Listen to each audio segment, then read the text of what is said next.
Hello, and welcome. Tonight, we are going to gently drift into the past. We begin with the remarkable lives and incredible resilience of medieval peasants, the everyday heroes who, despite the odds, managed to survive some of the coldest and most brutal nights in history. From makeshift insulation tricks to communal sleeping strategies, their story is one of grit, ingenuity, and determination. So, before you get comfortable, take a moment to like the video and subscribe, but only if you genuinely enjoy what I do here. And let me know in the comments where you're tuning in from and what time it is for you. It's always fascinating to see who's joining us from around the world. Now, dim the lights, maybe turn on a fan for that soft background hum, and let's ease into tonight's journey together. When you think of medieval life, you might imagine jousting knights, grand feasts, and merry fairs. But for the average peasant, winter was less about merriment and more about how do we not die tonight. It wasn't just a season, it was a test of endurance that came around every year, like an especially cruel teacher who didn't believe in second chances. Picture this. You're living in a tiny mud and stick hut with walls so thin you could probably hear a bird sneeze from outside. No insulation, no windows unless you count a small hole stuffed with animal skin, and definitely no thermostat wars with your siblings. The inside temperature of your home was usually just a polite couple of degrees above whatever the weather was doing outside. Hello, and welcome. Tonight, we are going to gently drift into the past. We begin with the remarkable lives and incredible resilience of medieval peasants, the everyday heroes who, despite the odds, managed to survive some of the coldest and most brutal nights in history. From makeshift insulation tricks to communal sleeping strategies, their story is one of grit, ingenuity, and determination. So, before you get comfortable, take a moment to like the video and subscribe, but only if you genuinely enjoy what I do here. And let me know in the comments where you're tuning in from and what time it is for you. It's always fascinating to see who's joining us from around the world. Now, dim the lights, maybe turn on a fan for that soft background hum, and let's ease into tonight's journey together. When you think of medieval life, you might imagine jousting knights, grand feasts, and merry fairs. But for the average peasant, winter was less about merriment and more about how do we not die tonight. It wasn't just a season, it was a test of endurance that came around every year, like an especially cruel teacher who didn't believe in second chances. Picture this. You're living in a tiny mud and stick hut with walls so thin you could probably hear a bird sneeze from outside. No insulation, no windows unless you count a small hole stuffed with animal skin, and definitely no thermostat wars with your siblings. The inside temperature of your home was usually just a polite couple of degrees above whatever the weather was doing outside. If it was freezing outdoors, it was politely slightly less freezing inside. Congratulations, nights were the worst. Darkness swallowed everything, the wind howled like an angry ghost, and the fire in the hearth sputtered pathetically, doing its best, but mostly just roasting the toes of whoever was sitting closest. If you were on the other side of the room, sorry, you might as well have been camping outside with worse snacks. Clothing wasn't much help either. Peasants didn't own fancy fur coats or goose-down blankets. You had a couple of rough spun wool tunics, maybe a cloak that smelled suspiciously of goat, and a hope that layering them would turn you into some kind of human onion. Spoiler, it didn't really work. And forget about snuggling under soft quilts. Beds were often nothing more than sacks stuffed with hay or straw, maybe with a few old rushes thrown in for good measure, and bonus, some fleas for extra company. Luxury, thy name is medieval peasant life. The cold wasn't just uncomfortable, it was dangerous. Frostbite, hypothermia, and general freezing to death were constant risks, especially for young children and the elderly. Every morning that you woke up still breathing was considered a minor miracle and honestly worth celebrating, maybe with a slightly less frozen turnip for breakfast.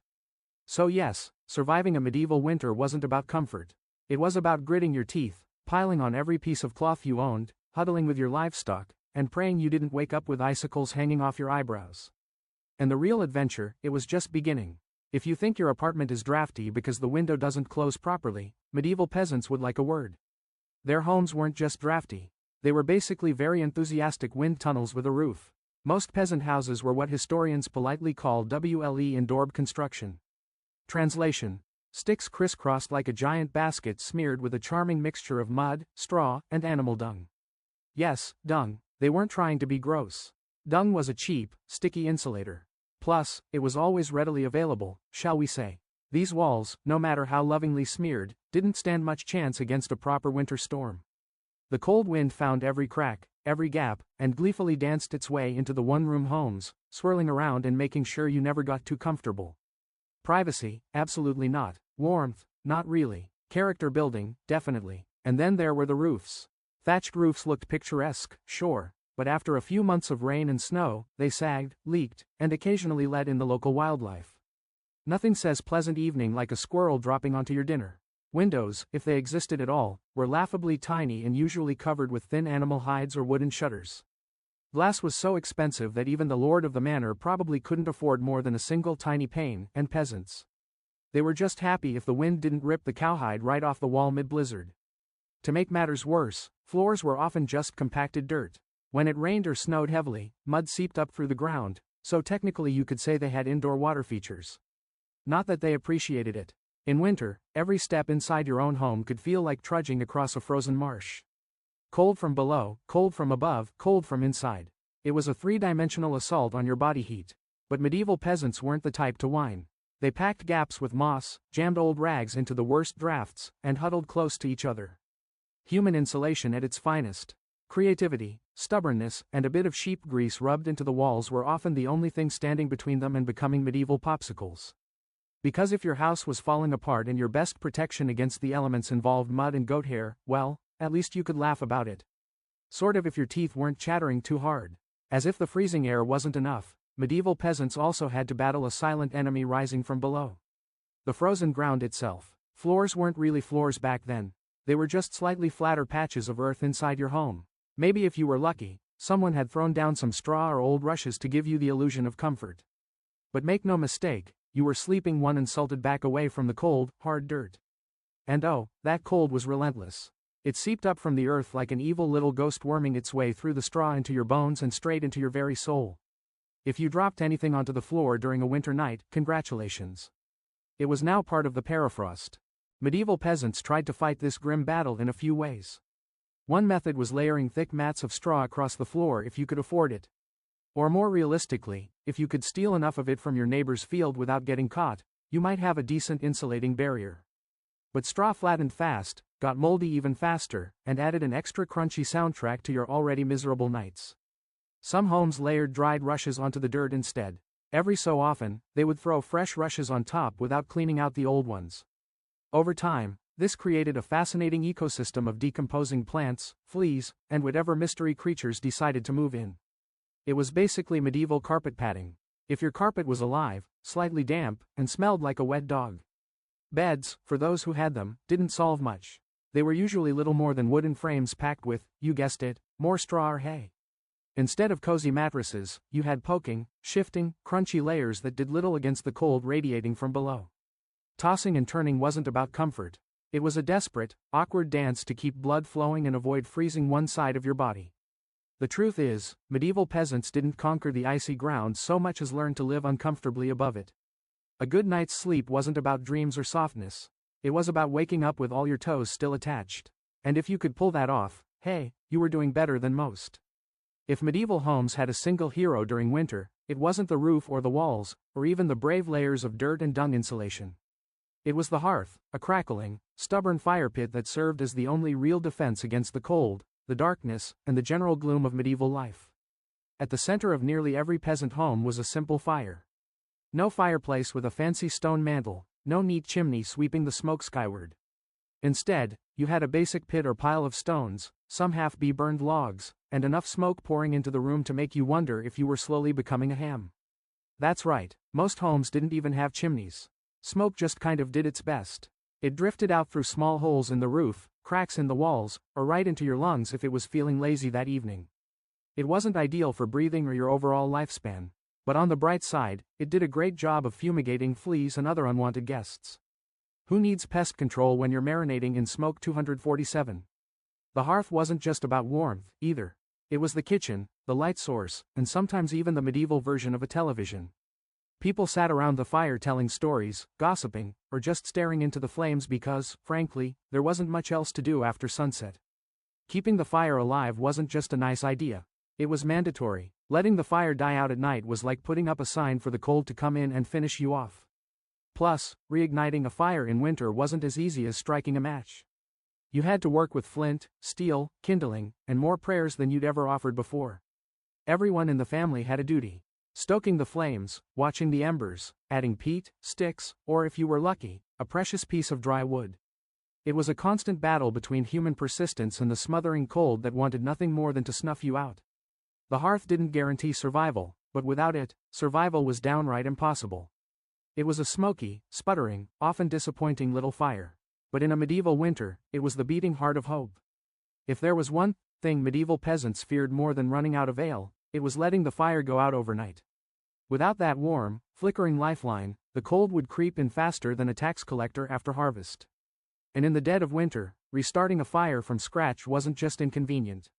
It could be deadly. Matches didn't exist yet. Lighters dream on. Rekindling a fire meant striking flint and steel together, praying for a single precious spark, and then coddling that spark with tender love and whatever dry kindling you hadn't already burned days ago. Imagine trying to do all this in the freezing dark, half asleep with frozen fingers. Now add a hungry wolf howling in the distance for extra motivation. So peasants got smart. They banked the fire. No, not in a cozy savings account. Banking meant carefully burying the embers under a mound of ash right before bed. The ash acted like a blanket, insulating the glowing coals and keeping them alive, just barely, until morning. If you did it right, you could stroll over at sunrise, poke the pile a little, add fresh wood, and voila, fire without the frostbite. But if you did it wrong, well, let's just say mornings got a whole lot colder and a whole lot grumpier. Firebanking was an art passed down from parent to child like a prized family recipe. Everyone had their own little secrets. Some said use dry ash only. Others insisted a bit of dampness was key. Some packed the embers tight. Others let them breathe. You could practically start a medieval argument just by suggesting a better firebanking method. It was the ancient version of arguing over barbecue techniques, just with slightly higher survival stakes. Sometimes banking the fire wasn't enough. A howling wind might sneak through a crack and snuff it out anyway. Or a clumsy sheep might stumble into the hearth. Yes, it happened. That's why some families took turns getting up in the night to check the coals. Basically the medieval equivalent of sleepwalking to the thermostat.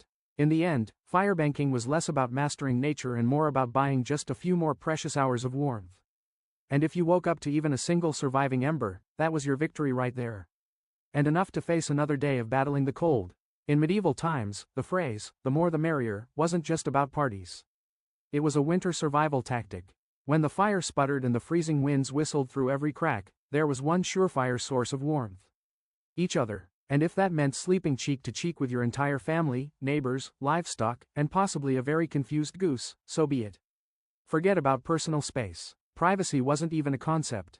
On the coldest nights, the goal wasn't comfort. It was don't wake up frozen to the floor. Entire households piled into the warmest corner of the house, wrapped in whatever scraps of cloth they could find, and formed what could best be described as a desperate, snoring human lasagna. Younger kids squeezed in between parents, grandparents snuggled under the outer layers, and if Cousin Ethel showed up unexpectedly, well, there was always room for one more. If you were lucky, you got to sleep in the middle, where body heat radiated from all sides. If you were unlucky, you were on the edge, the medieval equivalent of sleeping next to the door of a meat locker. And woe to the person who moved too much during the night. You shift once to get comfortable, and suddenly you've knocked Aunt Maud into the freezing draft by the wall. Congratulations, you're now the family villain. Sometimes even bedding was shared. A communal straw mattress that slowly flattened under the nightly weight of multiple generations.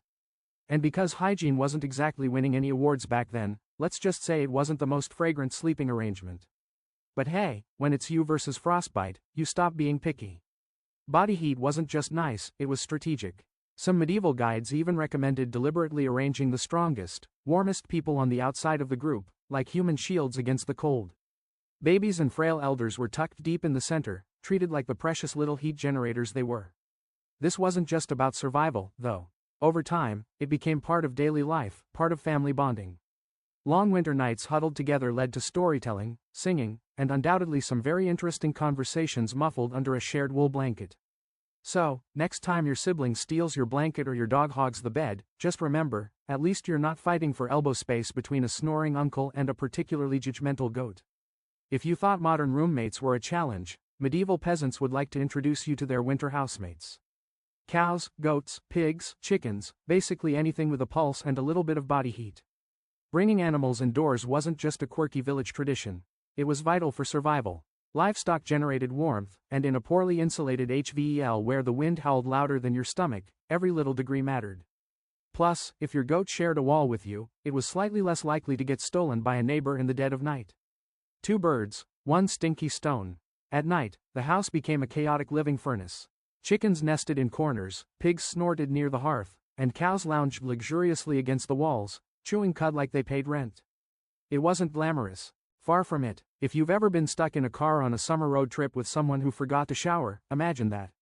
But it's a cow, it's winter, and there's literally nowhere else to go. The smell's legendary. By springtime, the perfume of a shared winter was something fierce. You didn't need to light a candle. Your nostrils were already on a wild ride. But medieval peasants developed a selective nose. They didn't complain much because they knew one uncomfortable truth. The more animals inside, the fewer frozen toes in the morning. Certain animals even had prime spots. Cows, being the biggest and warmest, usually took center stage near the family. Goats were allowed closer in for their warmth. And because goats, being goats, would find a way inside anyway. Chickens roosted in rafters or old baskets, and pigs, well, pigs, didn't care. They plopped down wherever they pleased, probably right in the middle of the floor. Of course, sharing your bedroom with livestock wasn't without hazards. Imagine drifting off peacefully only to be rudely awakened by a chicken deciding your hair makes a good perch or stepping barefoot into something suspicious first thing in the morning. Yes, medieval mornings could be full of surprises. Still, despite the noise, the smells, and the occasional hoof to the ribs, peasants understood the simple math. Cold kills and cows cuddle whether they want to or not. In the battle against winter's icy fingers, a warm, slightly slobbery cow breath was often the deciding factor between life and death. In medieval winters, fashion wasn't about looking good. It was about not dying. Peasants weren't flipping through the latest trends. They were layering up like they were preparing for battle against the Grim Reaper himself.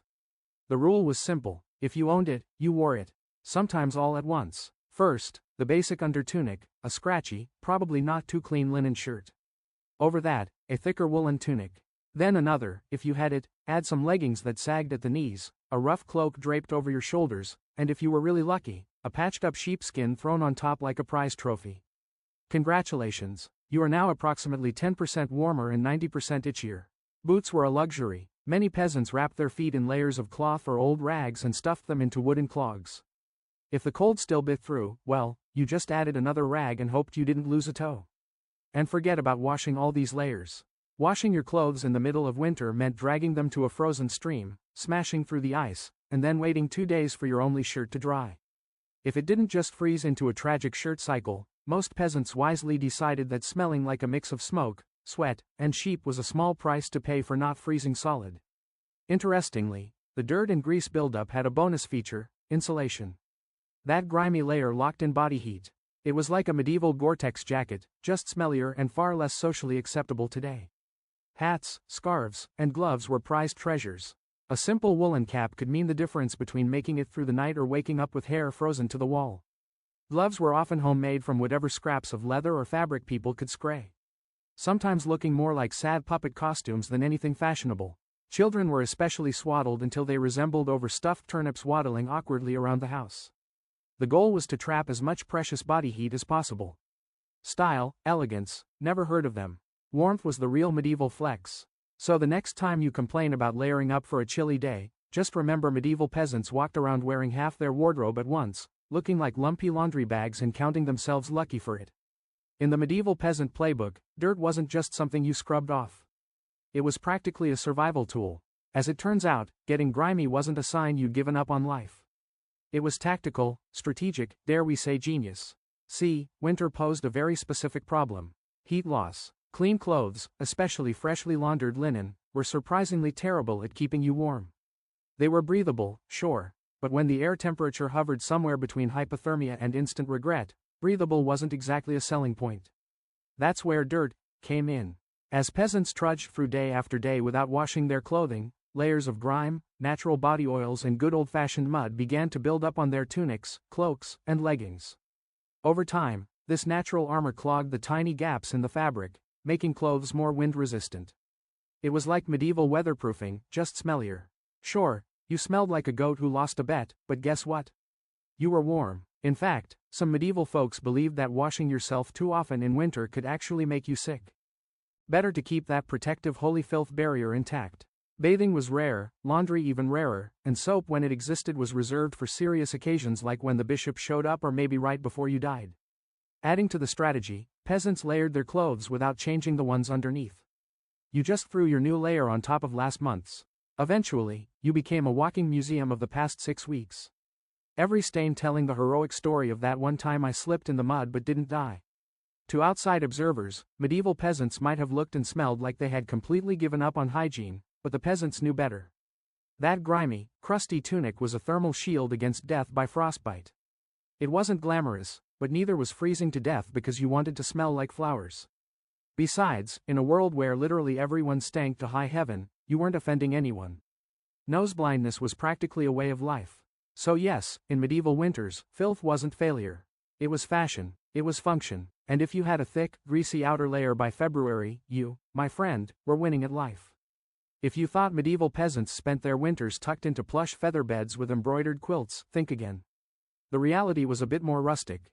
And by rustic I mean let's sleep on a pile of dead plants and hope for the best. Beds in the medieval peasant world were usually a rough wooden frame if you could afford one covered with a big sack stuffed full of straw, hay, or old rushes. That's it. No memory foam, no orthopedic support, no 5-star hotel experience. Just a crunchy, lumpy, slightly pokey mess that smelled faintly of barnyard and regret. Every toss and turn in the night brought a delightful soundtrack of crinkling straw and the occasional sharp jab from a rogue stalk. Some peasants even skipped the wooden frame altogether and just threw the straw straight onto the dirt floor, creating a luxurious groundal sleeping experience that modern influencers would probably rebrand as earth-connected slumber. The straw mattresses weren't just uncomfortable, they were temporary. Over time, the straw flattened, grew moldy, attracted bugs, and generally turned into a biological hazard zone. Changing the straw was a big event, usually done a few times a year if you were diligent, or whenever your bed started actively moving without your permission. Rushes were a popular alternative. These long grasses were spread thick on the floor, sometimes mixed with herbs like lavender or rosemary to mask the overwhelming odor livestock aroma of daily life. Fresh rushes smelled lovely for about a day. After that, they became part of the muddy, trampled landscape inside the house, blending seamlessly with dirt, food scraps, and whatever else wandered in. And let's not forget the bedfellows. Fleas, lice, and other charming critters loved straw bedding almost as much as the peasants did. If you woke up scratching more than you slept, congratulations. You were living the authentic medieval experience. Despite the hardships, these humble beds were lifesavers. Piles of straw provided a crucial insulating layer against the frozen earth. And clumping together atop them created pockets of shared body heat. Medieval central heating at its finest. So next time you sink into your soft, supportive mattress, just remember somewhere out there a medieval peasant is looking down at you from history, grinning through a mouthful of missing teeth and saying, "Must be nice." When you live in a house made of sticks, mud, and optimism, you quickly learn that winter breezes aren't just a nuisance. They're personal attacks. Medieval peasants didn't just fight the cold from the outside. They fought it from inside their own homes, armed with nothing but whatever they could cram into the cracks. And trust me, there were a lot of cracks. Walls warped, mud crumbled, thatch sagged. The cold seemed to find new places to sneak in every night, like a mischievous poltergeist with a grudge. Sealing up the house became an art form. Peasants stuffed gaps with moss, straw, scraps of old cloth, bundles of dry grass, and sometimes even animal hair. If it was soft, squishy, or vaguely insulating, it was jammed into a hole somewhere. Some particularly determined souls daubed extra layers of mud and dung over the outside of their walls as an annual winter project. Imagine standing there in freezing weather, slapping cold manure onto your own house while muttering, "This is fine. This is luxury," because in a way it was. Roof leaks were another battlefield. Thatch, while cheap and plentiful, wasn't exactly waterproof, especially after a few seasons of rain and snow. Peasants would plug holes in the roof with spare bits of cloth, bundles of reeds, or in moments of true desperation, chunks of turf stolen from the nearest field. Every home eventually started to look like a slightly sad patchwork quilt made by someone who gave up halfway through. Doors, windows. If you had them, you were lucky. But even then, they were little more than wood planks hung by iron nails and sheer stubbornness. Window holes were often covered with animal hides or thick cloth soaked in animal fat to block out the worst drafts and add a bonus aroma of mystery meat to the living space. Every night was a battle between human ingenuity and the relentless sneaky cold. One minute you were warm, the next minute a sudden gust would find the one spot you missed, slapping you awake like a frosty hand of doom. Yet somehow, through cleverness, stubbornness, and a refusal to accept, slightly frozen, as a permanent state of being, medieval peasants patched, stuffed, and muddled their way through the worst winters nature could throw at them, one muddy handful at a time. When the cold bites hard enough to keep you awake at night, medieval peasants had a solution. Don't even try to pretend everyone's sleeping at once. Instead, they developed a survival strategy that today would make any military commander proud: sleeping in shifts. It wasn't some grand organized system with whistles and roll calls. It was far simpler and much more desperate.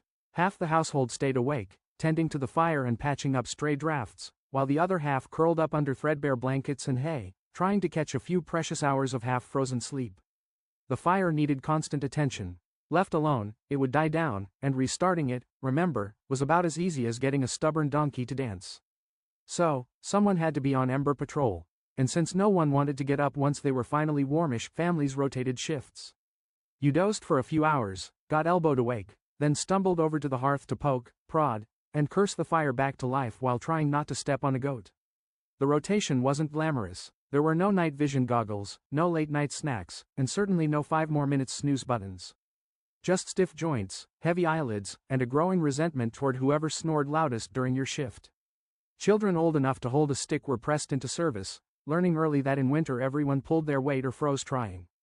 Grandparents sometimes stayed by the fire longer, both because of their experience and frankly because arthritis made lying down and getting up again a monumental event. And when it was your turn to sleep, good luck with people moving about, animals rustling, wind battering the walls, and the occasional sharp nudge from a sibling who accidentally rolled over too hard. Getting quality rest was a miracle. Yet, despite the exhaustion, the system worked. Sleeping in shifts meant that there was always a set of eyes and cold, begrudging hands ready to keep the hearth alive. The embers survived, and by extension so did the family. So next time you grumble about waking up to adjust the thermostat or let the cat out, spare a thought for the medieval peasant squinting into a smoking fire at 3 a.m. wondering if toes were really that important. After all, you know it's cold when you have to think about how you breathe just to stay alive. Medieval peasants didn't just battle the freezing air with cloaks, fires, and creative sleeping arrangements. They even adjusted the way they inhaled and exhaled to survive the night. The problem was simple: deep open-mouthed breathing pulled icy air straight into your lungs. In a world where pneumonia could kill you faster than you could say Hail Mary, that was a risk nobody wanted to take. So, peasants learned the art of what you might call survival breathing. Instead of sucking in huge gulps of air like they'd just run a marathon, they kept their breathing shallow, slow, and most importantly, through the nose. The idea was to gently warm the incoming air a bit before it hit their lungs. It wasn't perfect, but it was better than coughing yourself into the grave by February. If you accidentally took a big mouthful of cold air, congratulations. You just bought yourself a ticket to a week of hacking up bits of what felt like your soul with no doctors in sight and grandma treating you with hot onion tea and firm prayers. Some people even tucked parts of their cloaks, shawls, or rags up over their faces while they slept, creating a makeshift breath warmer barrier. Of course, this also meant you ended up with a damp, slightly soggy fabric patch clinging to your mouth by morning. But hey, it beat freezing from the inside out. Children were taught these tricks early on. Parents would scold little ones for panting like dogs indoors during the cold months. And honestly, between strict breathing lessons, itchy wool layers, and sleeping next to an aggressively gassy goat, medieval childhood winters were character building on a whole different level. At night, tucked into straw bedding under piles of cloaks and next to a gently steaming cow, breathing became an art form. Slow, steady, nose only, and as minimal as humanly possible, like some grim medieval version of a yoga retreat, only with more frostbite and fewer inspirational quotes. In the grand survival playbook, it wasn't the flashiest strategy, but it worked. One shallow breath at a time, peasants endured another night in the long, relentless war against winter. In the endless battle against medieval winter, peasants discovered an unlikely secret weapon: a full stomach. Turns out, one of the best ways to fight off the cold wasn't another scratchy wool cloak. It was stuffing yourself with something hearty and heavy right before bed. Calories meant warmth. The more your body had to digest, the more it heated itself up doing the work. It's basic medieval thermodynamics. Eat a heavy meal, generate internal heat, and maybe, just maybe, survive until morning without turning into a peasant-shaped popsicle. So, what did medieval peasants pile onto their plates before a long freezing night? Think thick stews, heavy with root vegetables like turnips, onions, and parsnips. Grains were lifesavers, too. Oat porridge, barley grl, or dense chewy rye bread. If you were especially lucky, say after a festival day or a generous slaughter, you might even get a hunk of salted pork or a slice of dried sausage thrown into the pot. This wasn't comfort food in the Instagram sense. No delicate presentation, no artisal garnishes. It was one enormous, vaguely brown meal designed to sit in your gut like a friendly brick, slowly burning through the night and keeping you just a little bit warmer. It wasn't just about eating a lot. It was about eating smart. Foods that took longer to digest provided a slow, steady trickle of warmth. Fatty foods were particularly praised, not just for the energy they provided, but because fat burns slower than lean meat. A belly full of stew, bread, and a questionable amount of lard. Peak medieval winter luxury. Parents made sure even the pickiest children ate heartily. Nobody cared if little Thomas didn't like turnips. You ate the turnips, or you shivered through the night thinking about how much you missed the turnips. Harsh but effective parenting, medieval style. Of course, heavy nighttime eating came with its own hazards.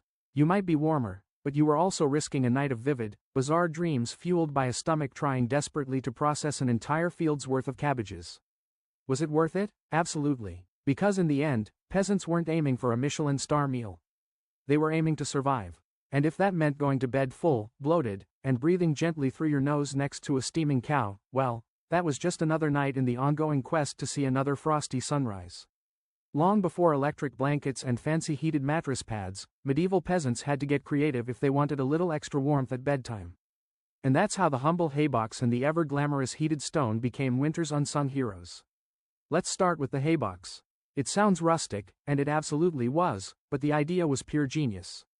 Peasants would take a sturdy wooden box, line it thickly with hay, and use it to store food that had been cooked earlier, keeping it warm for hours. Leftover stew, hot porridge, toss it into the haybox, cover it up, and it stayed hot enough for a late-night snack without needing to risk reigniting the fire. Medieval slow cookers, basically. But peasants didn't just stop at food.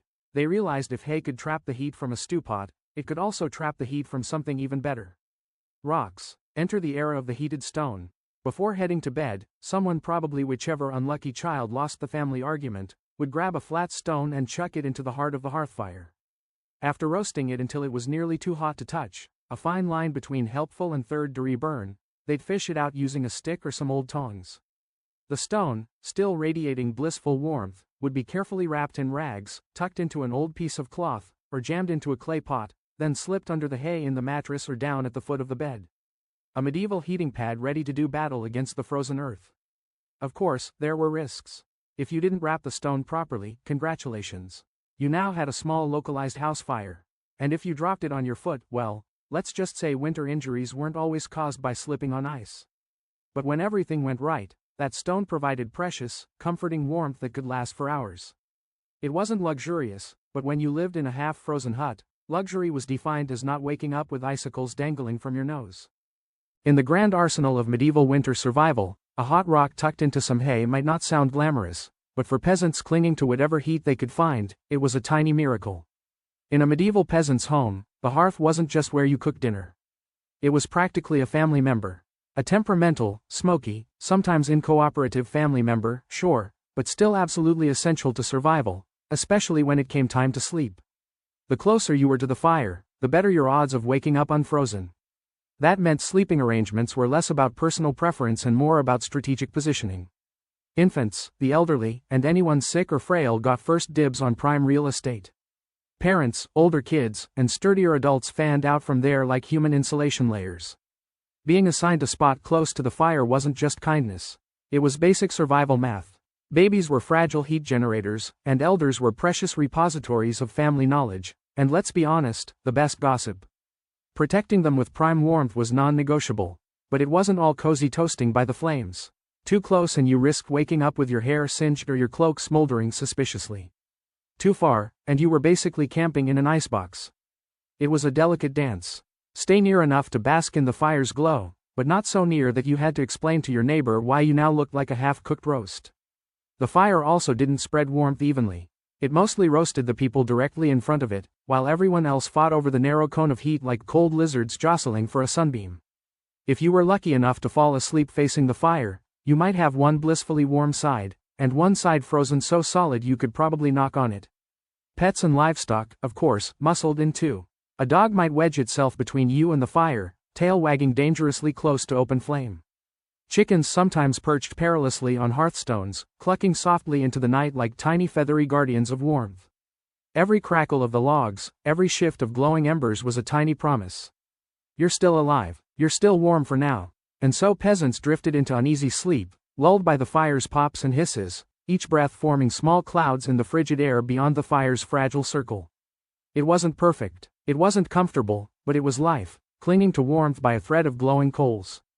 In the medieval world, no one survived winter alone unless they wanted to become a very stylish frozen statue by January. Survival wasn't just a family affair, it was a village project. A messy, muddy, loud collaboration where everyone's warmth and life depended on everyone else. The peasants knew that in the dead of winter, a strong fire and a pile of hay could only do so much. If your neighbor's house went dark, you noticed. If the smoke from old Tom's hearth suddenly stopped curling into the sky, someone went to check. And not just because Tom owed you a chicken, though that might be part of it, but because community meant survival. Villages had unofficial winter watchers, often the young or the elderly, who couldn't work the fields, but could keep an eye on who was coughing too hard, who hadn't come to barter at the market in a few days, or whose home looked a little too still in the morning frost. These people were the medieval version of neighborhood patrol, minus the reflective vests, plus a lot more sheep. If a family's fire went out, it was a near emergency. A good neighbor would rush over with a glowing coal bundled in rags, or better yet, invite them into their own smoky, overcrowded hut for the night.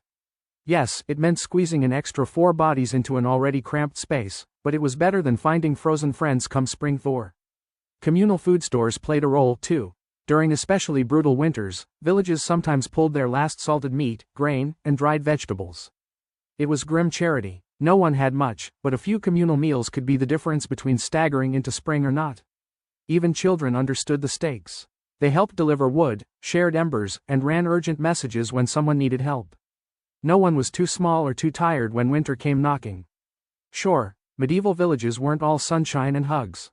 Feuds happened, disputes over land, goats, or who borrowed whose good cooking pot never really went away. But when the nights grew deadly cold, old grudges were often quietly shelved. After all, a rival was still worth saving because tomorrow it might be you needing rescue. In the icy heart of winter, the village became one big, stubborn family. Sometimes dysfunctional, often hilarious, always fiercely determined to survive together. One muddy boot, one crackling ember, one frozen smile at a time. When medieval peasants faced the merciless cold of winter, they didn't just pile on cloaks or stoke the fire. They prayed a lot, because when the wind howled like wolves outside your paper-thin walls and the fire shrank into sullen embers, you wanted every possible advantage, including a little divine intervention. Faith wasn't just a Sunday affair back then. It was woven into every frozen breath. Before crawling under layers of straw and scratchy wool, families would kneel together, offering up hurried prayers to keep the fire burning, the roof intact, and their toes attached by morning. Saints became more than distant holy figures. They were winter's frontline defense. Same, for instance, was called upon to protect against throat ailments. Not a minor concern when one mouthful of icy air could land you coughing up your soul. Saint Nicholas wasn't just the jolly gift-giver of later legend. He was also asked to protect households from sudden ruin during the lean, deadly months. Superstitions wrapped themselves snugly around daily survival. Some families sprinkled a little holy water near the hearth before sleeping, hoping it would protect against evil spirits or at the very least mischievous drafts. Others marked doorways with blessed chalk after certain feast days, pleading for warmth and luck to find their way inside. Candles played a role, too. Special vigil candles, often blessed by the local priest or the most pious old woman in the village, were sometimes kept burning throughout the night, a flickering plea against the cold darkness clawing at the walls. And of course, no serious winter prayer session was complete without a few promises.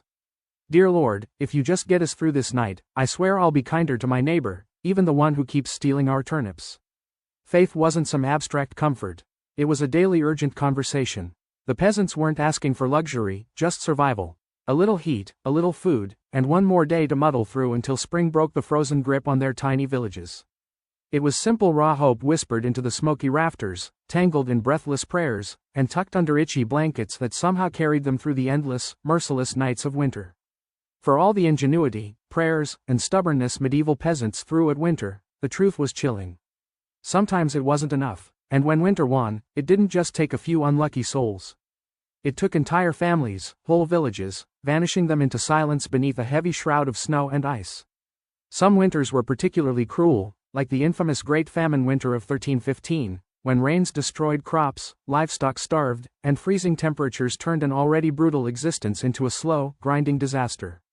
People were so desperate that stories whispered of eating shoe leather, bark, and in the most horrifying cases, each other. Failure to keep the fire alive wasn't just an inconvenience. It was often a death sentence. Without the hearth's meager warmth, families huddled together for the final time. Neighbors would sometimes stumble across whole households in spring, bodies still locked in one another's frozen embrace, as if trying to share just a little more heat until the very end. Houses themselves could collapse under the weight of heavy snow or battering ice storms. A roof giving way in the middle of a frozen night wasn't just catastrophic. It was often fatal. Dragging yourself through thigh-deep snow to beg shelter from neighbors wasn't a guarantee either. Especially if those neighbors were already stretched to the breaking point. Disease loved the cold, too. Starvation weakened the body, and cramped, smoky homes turned into breeding grounds for pneumonia, bronchitis, and other deadly infections. A simple cough in December could easily be a funeral by January. And then there was the quiet horror, frostbite. Fingers, toes, even ears blackened and died while still attached to their owners. Some villagers survived winters at the cost of their limbs. A grim badge of honor that said, "I made it through, but winter took a piece of me." Yet, what's most haunting isn't just the death, it's the eerie normalcy of it. People accepted that each winter, some among them wouldn't see the thaw. Death wasn't unexpected. It was just another neighbor at the door, wrapped in frost, waiting its turn. Even amid the bitter cold and constant threat, medieval peasants pressed on, stubborn, grieving, clinging to life. Because as long as there was one ember left in the hearth, one breath hanging in the frozen air, there was still a fight worth fighting. When we look back at medieval peasants, those muddy, frostbitten survivors of endless winters, it's tempting to see only their hardships, the cracked hands, the frozen toes, the smoke-choked huts. But buried beneath all that struggle is something far more powerful, a legacy of raw, stubborn ingenuity and unbreakable endurance. They didn't have central heating, thermal jackets, or cozy memory foam mattresses. They didn't even have the luxury of assuming they'd survive until spring. But what they did have, and what they left behind, was the blueprint for resilience. Every hasted mattress, every hand-banked fire, every moss-crammed wall gap was a testament to human creativity under pressure. Faced with impossible odds, they didn't collapse in despair. They adapted. They learned from the land, from each other, and from the bitter lessons carved by each brutal winter. Their communities were built on more than shared land. They were built on shared survival. They taught each other to watch over the sick, to pull resources when food ran low, to trust that helping a freezing neighbor today meant someone might help you tomorrow. They lived by the understanding that no one beats winter alone. Their faith, too, was a kind of endurance. They wove prayers into their daily lives, not just out of fear, but out of hope. Fragile, stubborn hope that tomorrow might be a little warmer, a little brighter. Hope that after 100 dark nights, spring would come again and life would find a way to push through the frozen ground. And somehow it did. Because of their sacrifices, because of their unglamorous victories, surviving one more night, one more storm, future generations thrived. Bit by frozen bit, they pushed humanity forward, enduring winters their ancestors could barely survive until warmth and comfort became common expectations instead of distant dreams. Their blood, sweat, and ingenuity are stitched invisibly into the lives we live now. Every cozy blanket, every warm house, every lazy winter evening spent sipping tea under soft lights. All of it is the end result of countless medieval peasants refusing to give in to the cold. So the next time the wind howls outside your double PA need window, maybe spare a thought for them. The nameless, fearless ones who turned shivering survival into a living legacy. One ember, one breath, one stubborn heartbeat at a time. Anne Boleyn didn't come into the world with a crown on her head or armies at her feet. Born around 1501, likely at Blickling Hall or Haya Castle, she was the daughter of Thomas Boleyn, an ambitious diplomat, and Elizabeth Howard, a noblewoman with powerful family ties. In the grand scheme of Tudor society, Anne's birth barely stirred a ripple. Yet from these modest beginnings, something extraordinary was taking root. A life that would one day tilt the course of English history. From an early age, Anne was set apart not by her wealth, but by her mind. She was clever, spirited, and by all accounts, magnetic. Recognizing her potential, her family sent her abroad to the continent, where her education truly began. First, she served Margaret of Austria in the glittering court of the Netherlands, an experience few English girls could dream of. There, Anne absorbed the art of diplomacy, refined manners, and the subtle dance of European politics. But it was in France that Anne's brilliance was truly polished. She spent years in the sophisticated courts of Queen Claude and Queen Marguerite of Navarre, learning the language of influence, elegance, flirtation, wit. While other young women perfected their embroidery, Anne mastered conversation, intrigue, and the art of commanding attention without ever seeming to seek it. By the time she returned to England in the early 1520s, Anne was something rare, a woman who could rival the sophistication of continental courtiers while carrying the ambition of a rising English house. She wasn't a classic beauty. Even her admirers admitted as much, but she was arresting. Dark eyes that sparked with intelligence, a quick musical voice, a way of moving that suggested purpose just barely concealed beneath layers of courtly grace. Anne didn't just enter rooms, she changed their gravity. At a time when a woman's fate was often sealed by birth and marriage, Anne refused to drift quietly into obscurity. She had seen the power that charm and intellect could wield in foreign courts, and she intended to use that knowledge at home. Anne Boleyn was still a young woman then, clever, ambitious, untested, but history was already beginning to stir around her. The girl who returned to England was no longer just Thomas Boleyn's daughter. She was a player in a larger game, one that would soon engulf the crown itself. When Anne Boleyn returned to the English court, she was unlike anyone the nobility had ever seen. In a world full of pale-faced, modest English roses, Anne was a thunderstorm, electric, unpredictable, impossible to ignore. Her dark hair, bold eyes, and quick, sharp wit set her apart from the gentle, obedient ladies who filled the court of King Henry VIII. At first, she played the role expected of her, a maid of honor to Queen Catherine of Aragon. But even in the Queen's shadow, Anne's presence flickered like a candle too bright to snuff out. She danced gracefully, spoke French with the ease of a native, and laughed with a confidence few women dared display. Men noticed. Women gossiped. The court buzzed quietly about the striking Boleyn girl. It wasn't long before she caught the most dangerous attention of all, the king himself. Henry VIII was no stranger to flirtation. His court was a playground of whispered promises and secret liaison. But Anne was different. She didn't swoon at his compliments or fall eagerly into his arms like so many others had. She teased. She challenged. She refused. Henry, a man used to instant adoration, was captivated. The more Anne held him at arm's length, the deeper he fell. Letters passed between them, filled with declarations of love, frustration, longing. Henry offered her the role of royal mistress, the most powerful unofficial position at court. Anne astonishingly said no. She would not be just another conquest, a forgotten mistress lost to time. If Henry wanted her, he would have to make her his wife. It was a gamble so audacious that it stunned the court. After all, the king was already married. His queen, Catherine, was beloved by the people and fiercely protected by her nephew, the Holy Roman Emperor. The church itself would have to be defied for Henry to claim Anne. But Anne didn't flinch. She had lived in the courts of Europe, where queens wielded soft power from behind lace fans and painted smiles. She knew ambition was a dangerous game, but it was a game she intended to win. Standing in the candle-lit halls of the English court, Anne Boleyn made her choice, not to be merely admired, but to change her destiny and England's forever. What began as an intense flirtation between King Henry VIII and Anne Boleyn soon spiraled into a national crisis.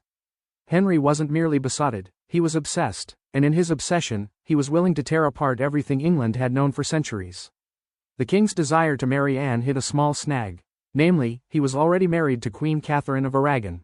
Catherine, dignified and resilient, refused to quietly step aside. She had been Henry's faithful wife for 2 decades, and in the eyes of God and the English people, she was the rightful queen.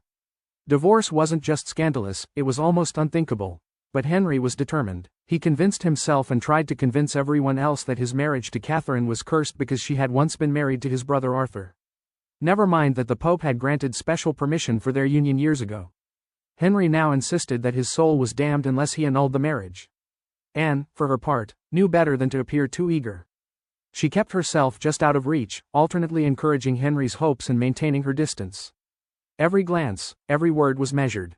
She wasn't merely aiming for marriage. She was positioning herself to become Queen of England. The court erupted into whispers and factions. Some noble families eagerly courted Anne's favor, seeing the winds of power shifting. Others clung fiercely to Queen Catherine, horrified at the idea of Anne replacing her. Diplomats wrote desperate letters back to Rome. Foreign monarchs threatened retaliation. Henry's own advisors shifted uneasily, sensing the ground trembling beneath their feet. As months turned into years, Henry's frustration grew. He bombarded the Pope with petitions, maneuvered his lawyers into finding loopholes, and slowly began to realize that the Church would not bend easily. Catherine had powerful allies, including her nephew, Emperor Charles V, the most powerful man in Europe. Still, Henry pressed on, defying advice, tradition, and increasingly the law itself.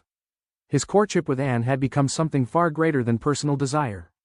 It was now a challenge to the very structure of England's political and religious life. Anne wasn't just capturing a king's heart, she was dragging an entire kingdom into uncharted waters. A dangerous game had begun, and there could be no turning back. After nearly 7 agonizing years of maneuvering, scandal, and diplomatic chaos, Anne Boleyn's gamble paid off. In January 1533, she secretly married Henry VIII. A bold move given that he was still technically married to Catherine of Aragon in the eyes of the Pope and much of Europe. By June, Anne was crowned Queen of England in a lavish ceremony at Westminster Abbey. It should have been the crowning moment of her life, but the atmosphere was far from universally joyful. The people of London watched with weary eyes. Some cheered, others muttered prayers for Queen Catherine. Many wondered if this new queen, with her French manners and daring spirit, was a blessing or a curse.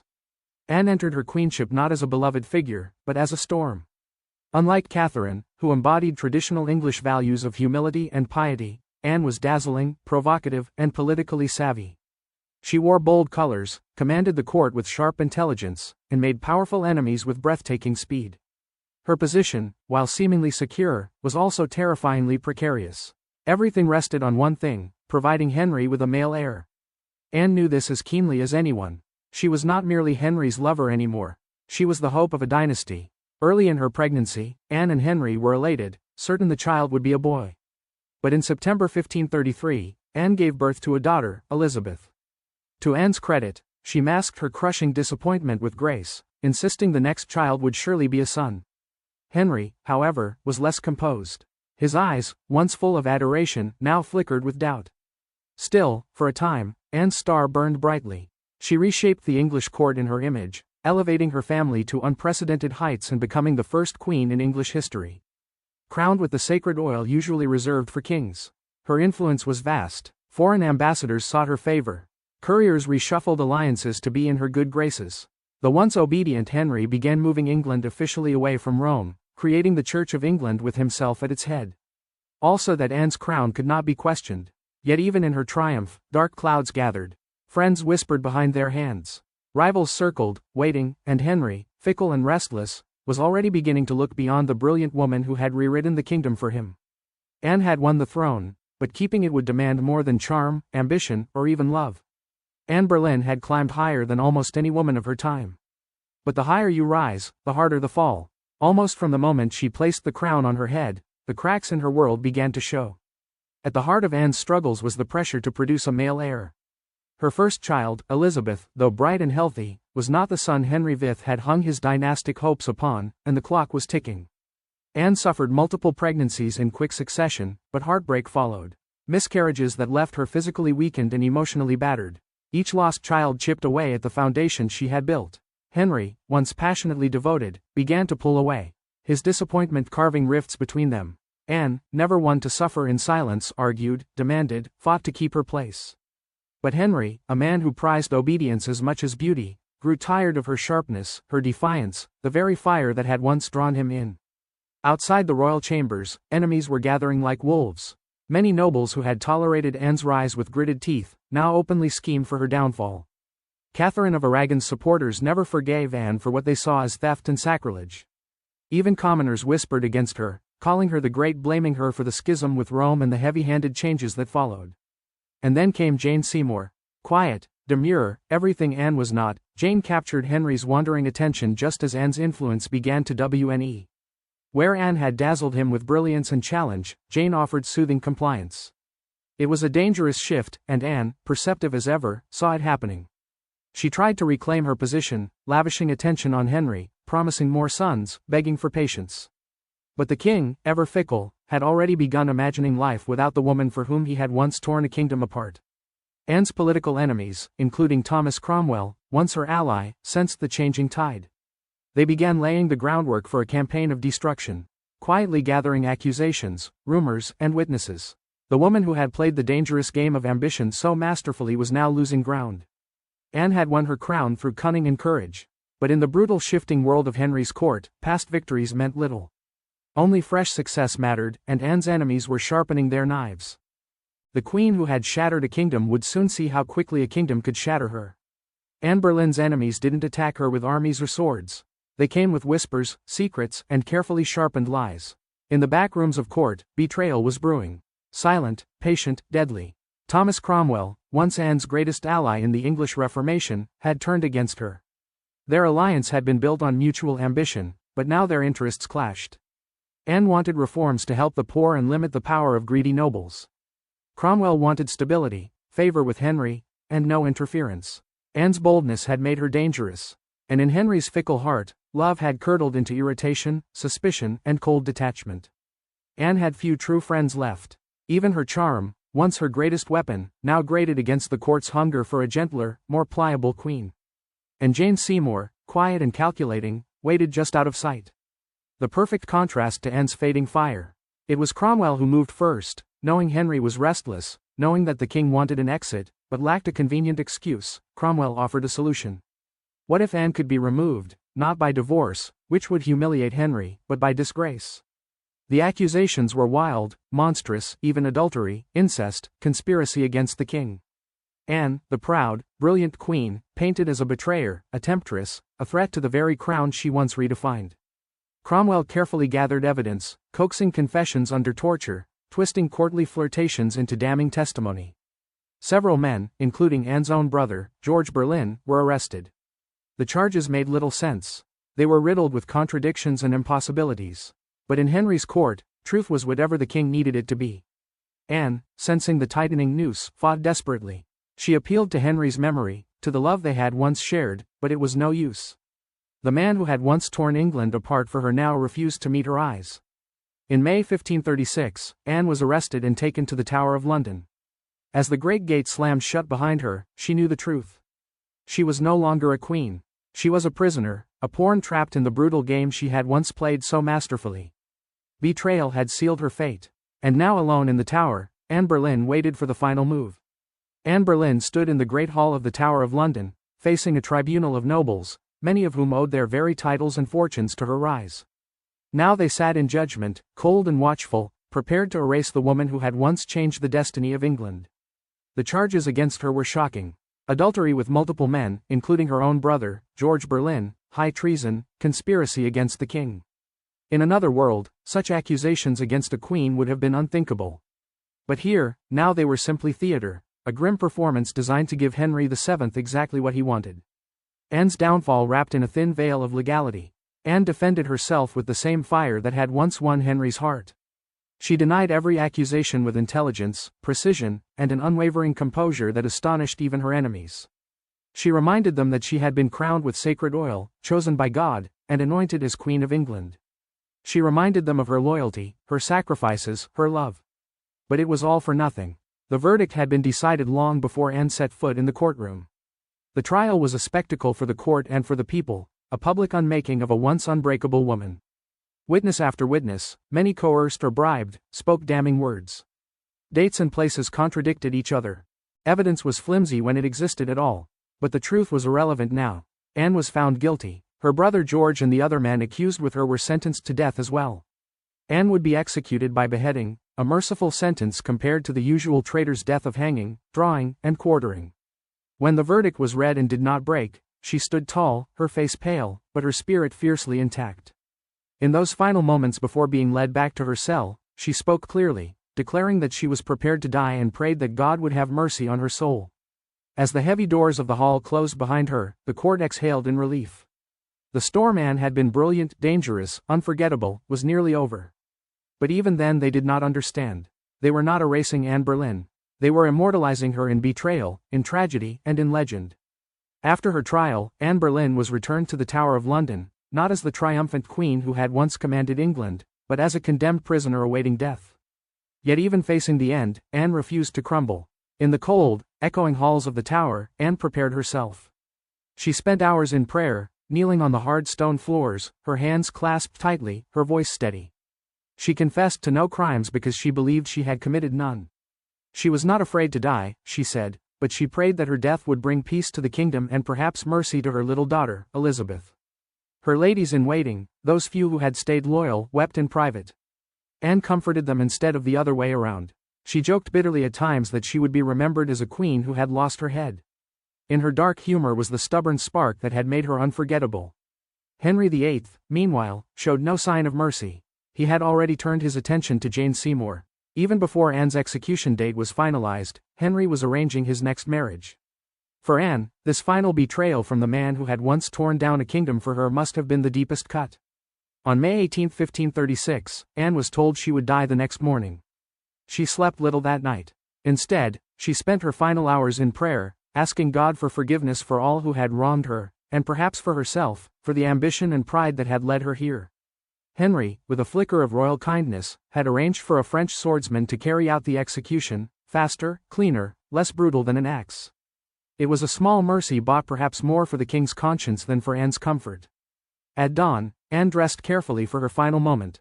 A dark gray gown of damask trimmed with fur, a crimson kirt beneath, colors of dignity, of sacrifice.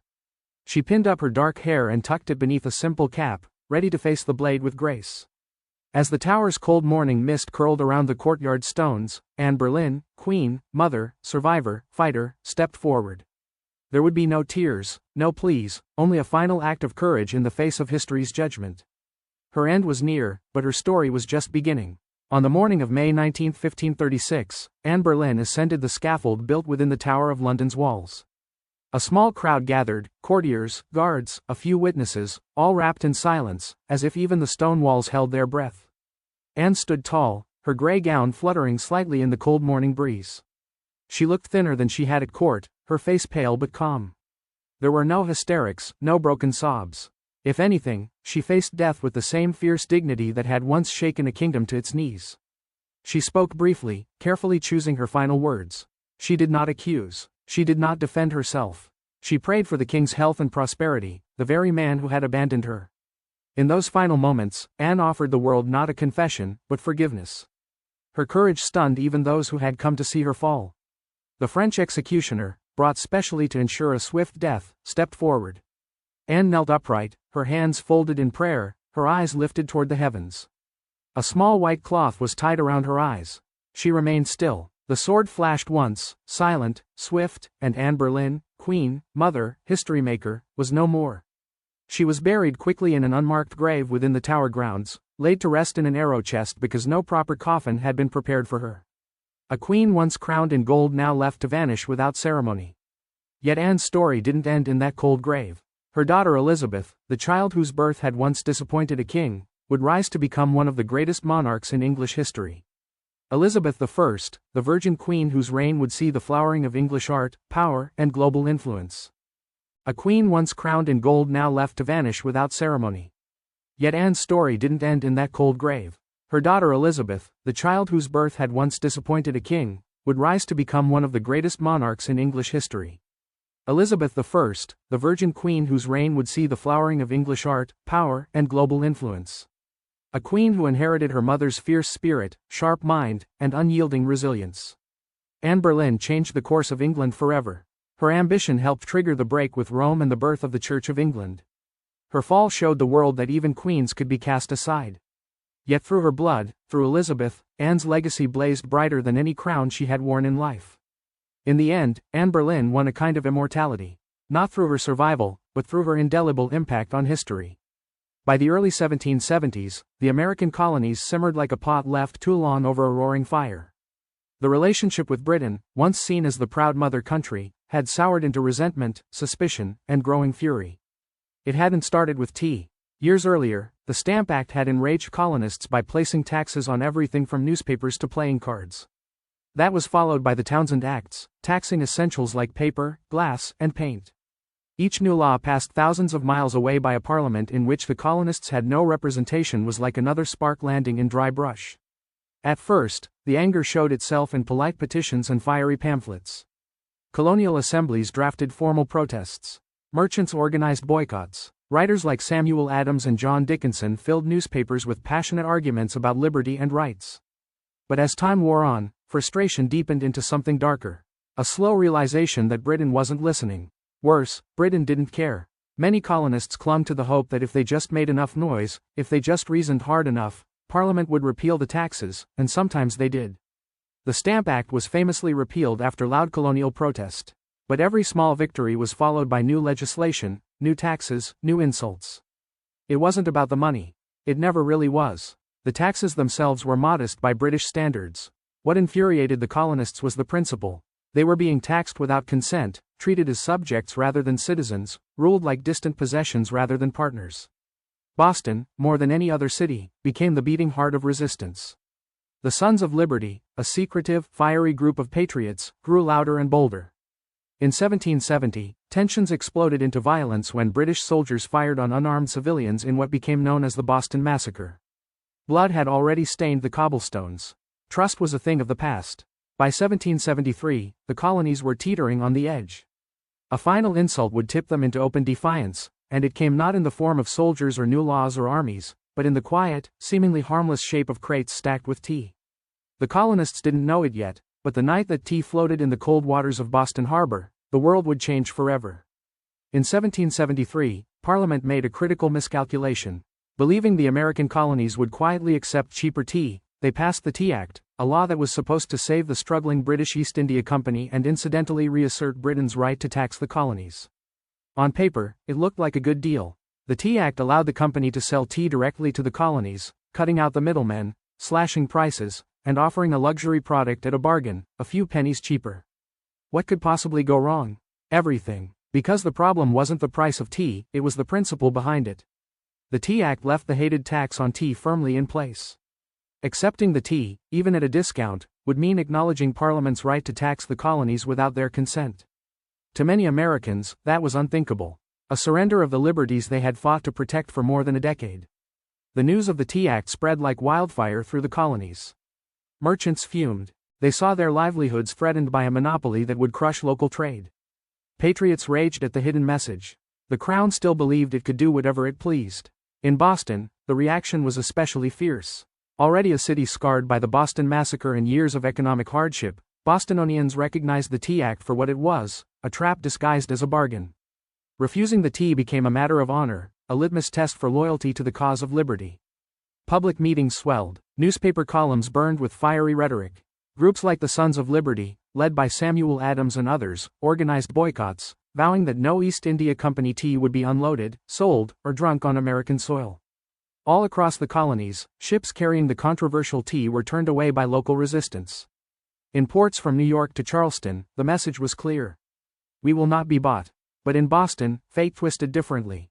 3 ships, the Dartmouth, the Ellenina, and the Beaver, arrived, anchored in the harbor, and sat there, refusing to leave. Royal officials insisted the tea be unloaded. The colonists refused. A deadlock grew, taut as a drawn bowring. The tension was unbearable. A single act would break it, and history would never be the same again. As the British tea ship sat stubbornly anchored in Boston Harbor, the city itself transformed into a powder keg. Every day that passed without resolution tightened the tension.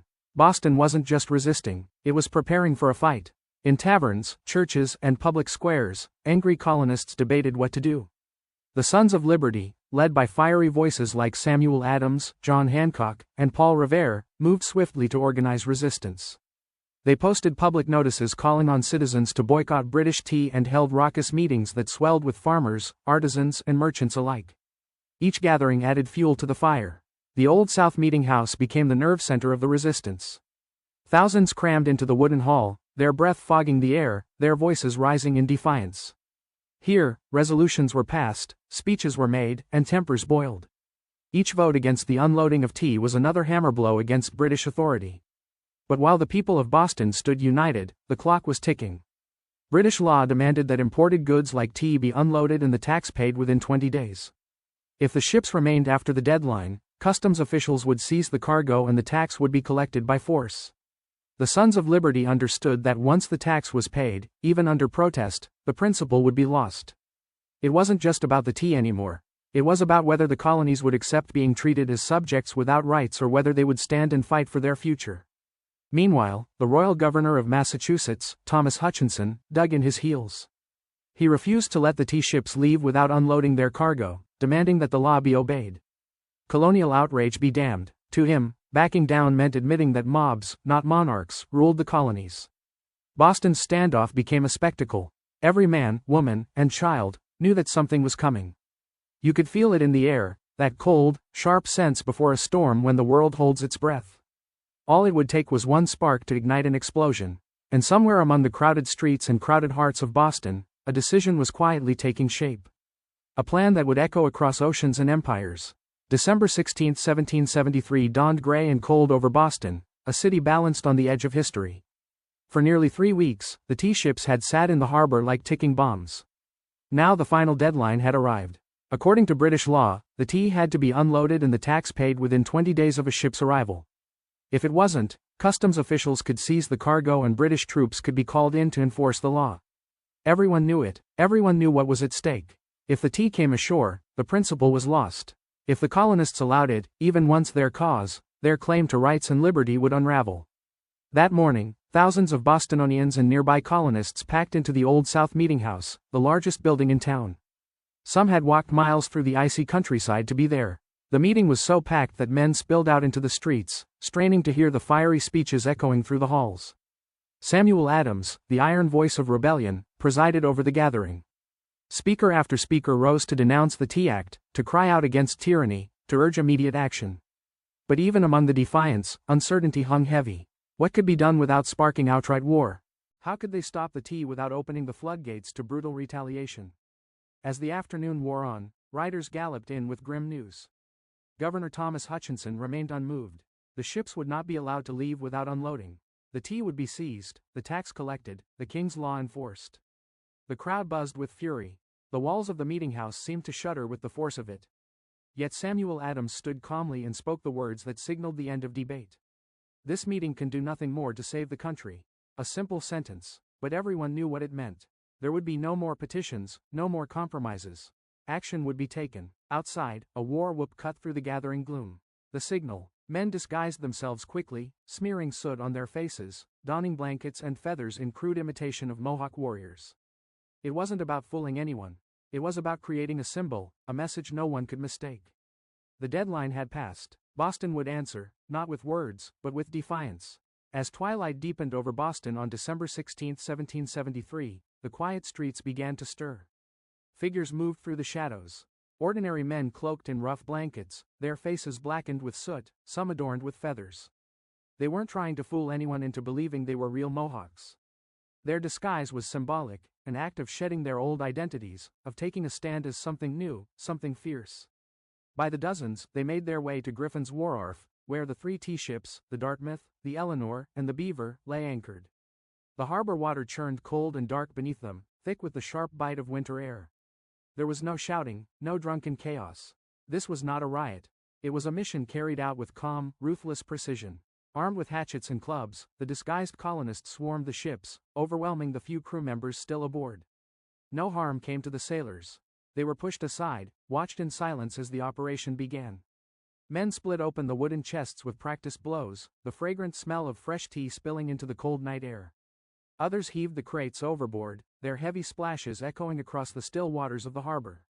Chest after chest, 342 in total, was broken and dumped until the black water swirled with thousands of pounds of tea leaves. Spectators watched from the wharf, silent, British guards stationed nearby made no move to intervene. Whether from confusion, sympathy, or fear of escalating violence remains unclear. Some accounts suggest that even among British loyalists, there was an understanding. Something had shifted, and there would be no stopping it tonight.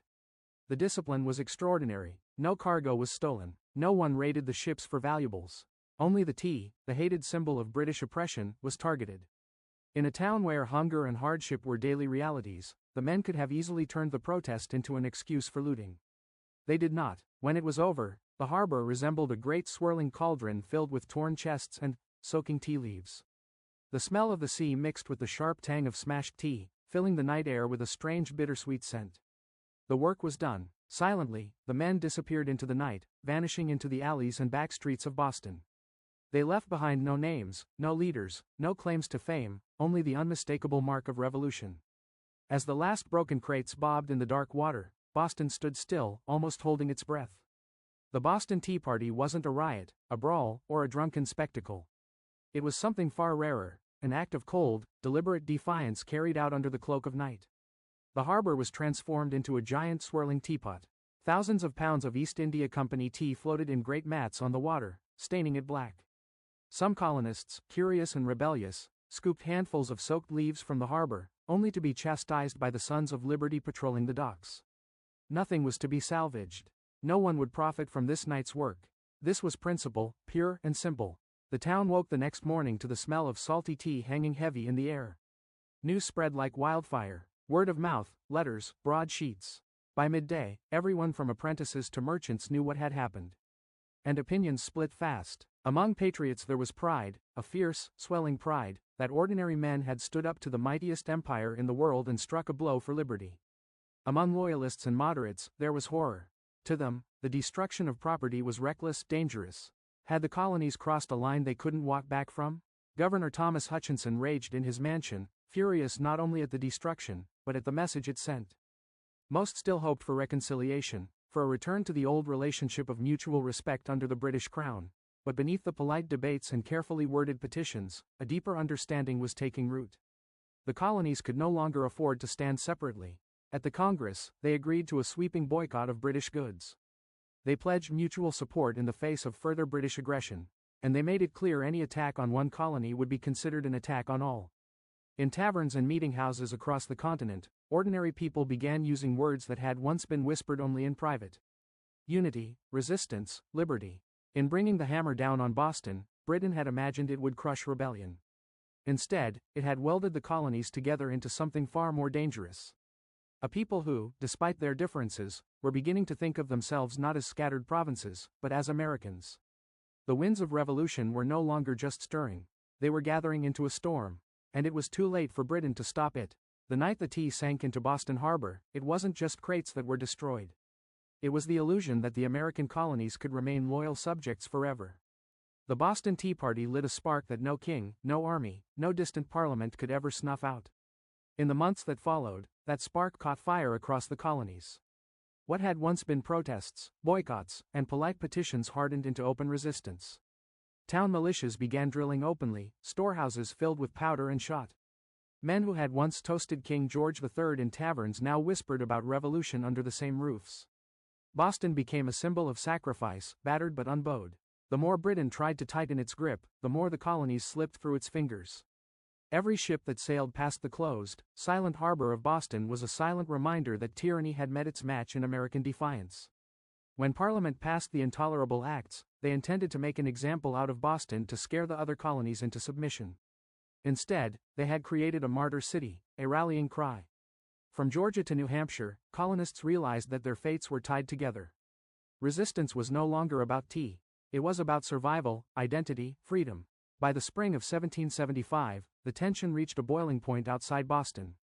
In the villages of Lexington and Concord, British troops sent to confiscate colonial weapons instead found armed farmers, ordinary men ready to defend their rights with musket fire. The first shots of the American Revolution rang out, a direct line traced back to the moment when men chose principle over profit and dumped a fortune's worth of tea into the harbor. The Boston Tea Party showed the world that revolution doesn't always announce itself with trumpets and banners. Sometimes it starts quietly with a small group of determined people standing in the cold, choosing defiance over fear. In dumping the tea, the colonists weren't just rejecting attacks. They were rejecting an empire. And though the road ahead would be bloody, bitter, and uncertain, one thing had become clear that night in Boston Harbor. The American colonies were no longer loyal subjects. They were something new, something dangerous. They were revolutionaries, and they were just getting started. All before the towering pyramids of Giza, before Mesopotamian cities buzzed with life, before Stonehenge stood against the sky, there was Corral. Hidden away in the dry valleys of coastal Peru, Corral rose in silent majesty nearly 5,000 years ago, then faded into near-complete oblivion, swallowed by sands and forgotten by history. For centuries, the world did not even know it existed. The Super Valley, where Carroll once thrived, seems at first glance an unlikely place for civilization to bloom. The landscape is parched, barren, the river little more than a thin silver thread winding through rocks and dust. To most eyes, it looked inhospitable, a place abandoned by life.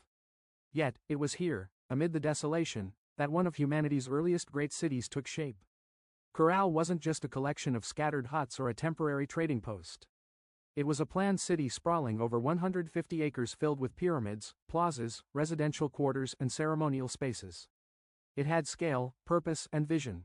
A complex society blossoming centuries before the Egyptians began stacking stones into pyramids of their own. The people of Cairo achieved this without the wheel, without written language, without metal tools.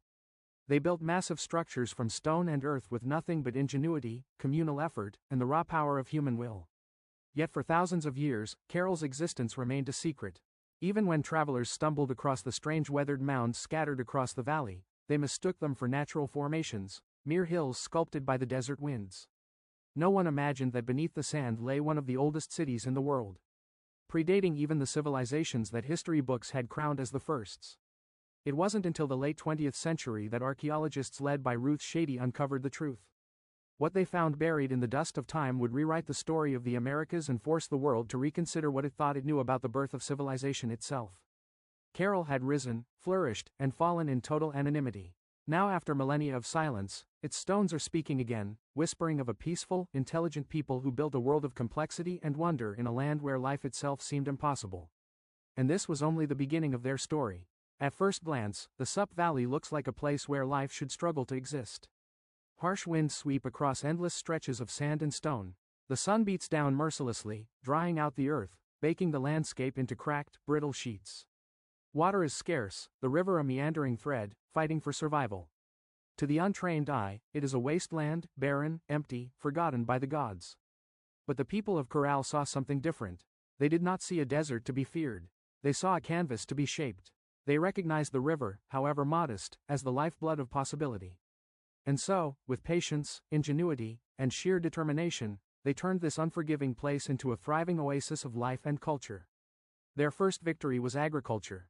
They learned to tame the river's seasonal floods, building simple but brilliant irrigation systems that channeled water across the valley floor. Where others saw sand and dust, they coaxed green shoots of hope. Cotton, beans, squash, guava, sweet potatoes. Cotton, in particular, became their treasure. It was spun into fishing nets and textiles, fueling trade with coastal villages and creating bonds that stretched far beyond their desert home. But growing crops was only part of their mastery. The people of Corral understood that survival in the desert required balance. They worked with nature, not against it. They built their homes and plazas from stone and earth designed to withstand both scorching heat and the rare, punishing rains that occasionally swept through the valley. They studied the stars and seasons, planning their harvests with the precision of master astronomers. Trade became the veins and arteries of Corral's economy. Dried fish, cotton, fruits, and handmade goods flowed up and down the coast. In exchange, Cairo received exotic goods. Colorful shells from the Pacific, rare stones from the Andes, ideas from distant peoples. They were not isolated, they were connected. In a land where survival seemed impossible, Cairo thrived through intelligence, innovation, and community. They didn't conquer the desert with brute force. They partnered with it, learning its rhythms, respecting its power, building a society that was not just functional. It was extraordinary. Against the odds, Cairo blossomed into a beacon of civilization, and it was only beginning to rise, rising out of the desert like ancient guardians. The pyramids of Corral defy everything we thought we knew about early civilization in the Americas. These were not small, crude structures built by primitive hands. They were massive, deliberate works of architecture created by a people with vision, organization, and ambition. The centerpiece of the city was the Pyramid Mayor, the largest of Corral's monumental structures. It stretched more than 450 feet in length and towered nearly 60 feet above the desert floor. A feat of engineering on par with the early wonders of the ancient world.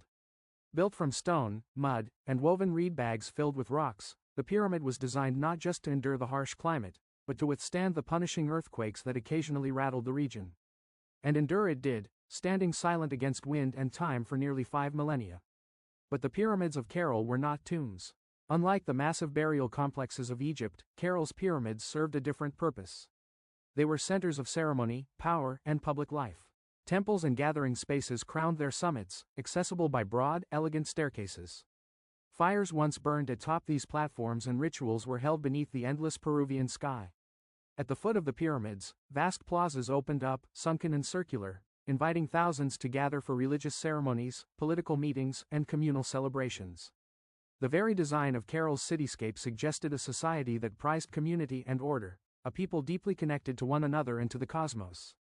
Around the pyramids, smaller residential complexes fanned out, likely home to priests, administrators, artisans, and farmers.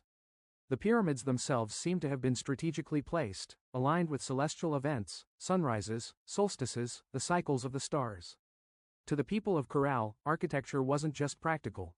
It was spiritual, mathematical, cosmic.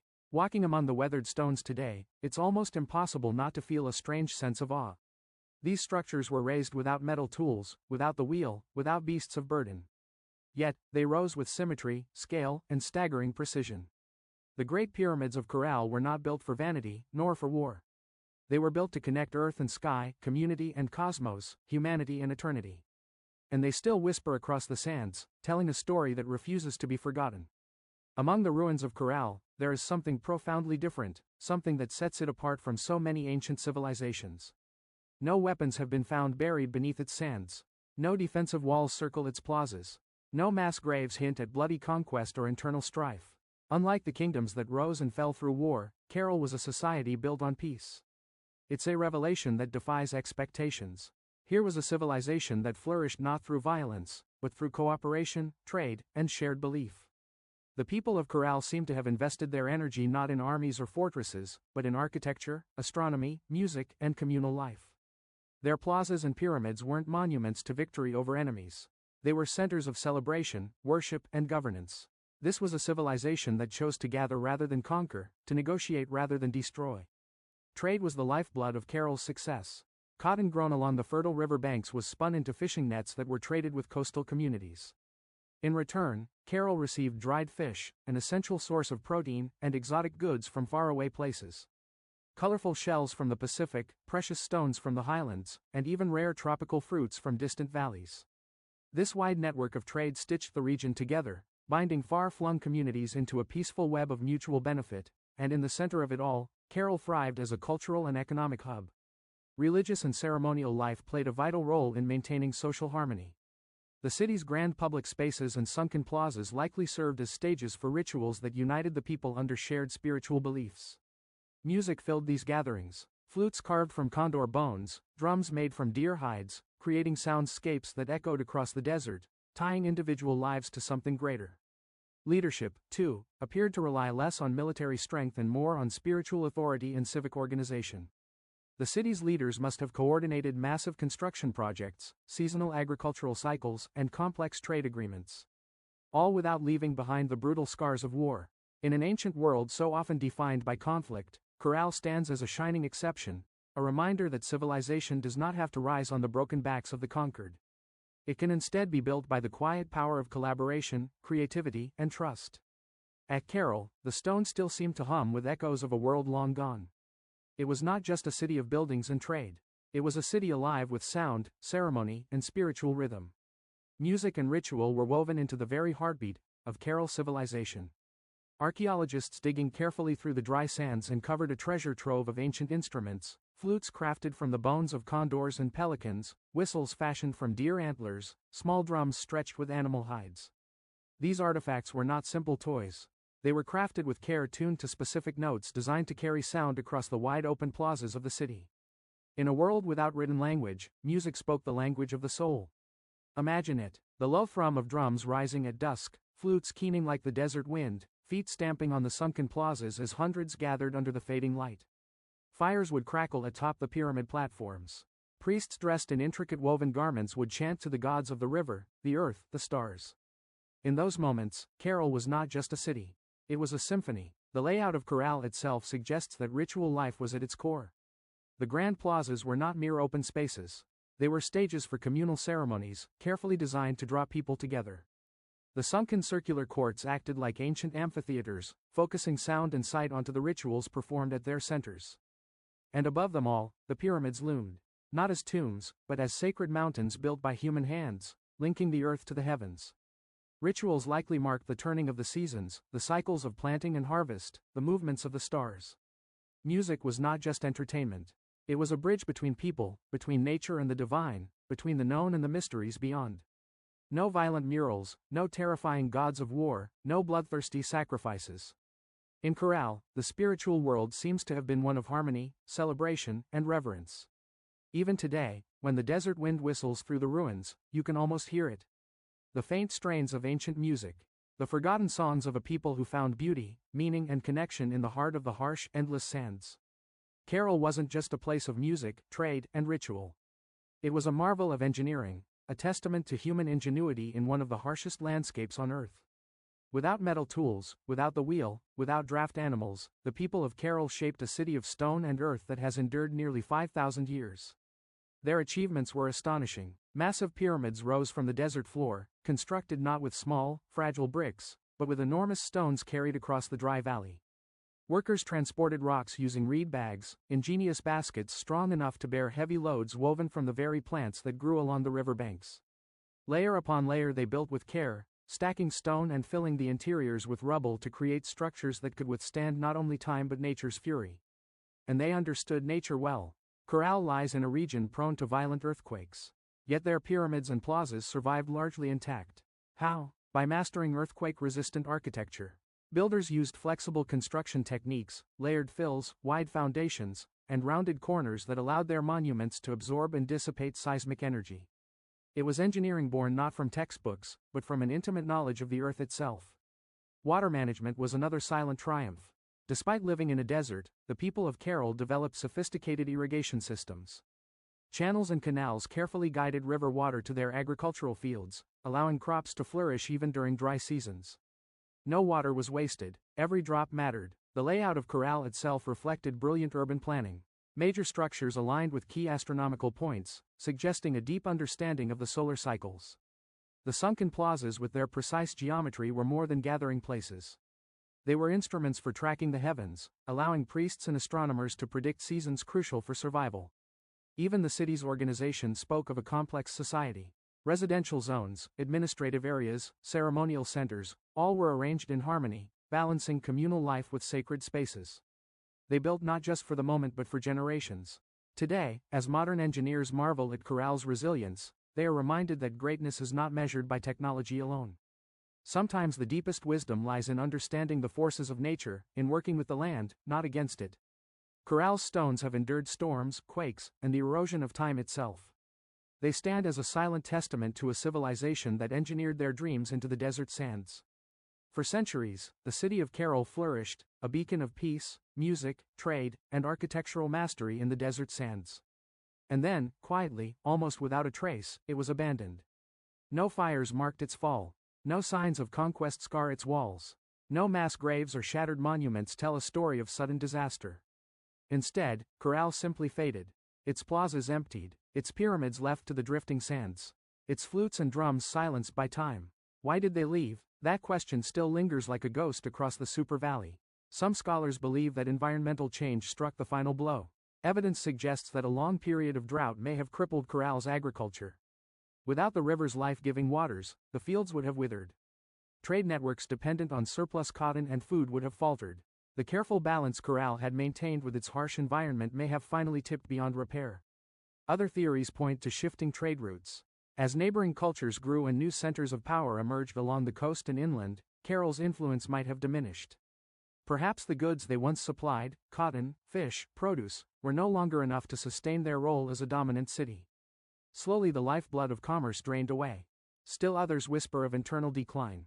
Without written records, we can only imagine political struggles, religious upheaval, or simple exhaustion after centuries of growth. Even peaceful societies can fracture under pressure when survival becomes uncertain. Whatever the cause, the departure seems to have been gradual, not sudden. Families likely drifted away one by one, seeking more fertile valleys, stronger rivers, new beginnings. Children who once ran across Corral's plazas grew up telling stories of a lost city behind them. Stories that would eventually fade into legend. The desert reclaimed what humans had built. Winds carried fine sand over stone temples. Flutes lay buried beneath shifting dunes. What had once been a humming, vibrant civilization became a field of silent, sleeping mounds. For nearly 4,000 years, Corral remained hidden, a whisper beneath the sands, waiting. Today, as archaeologists carefully uncover its stones, the question still burns. How does a city so advanced, so beautifully crafted, simply vanish?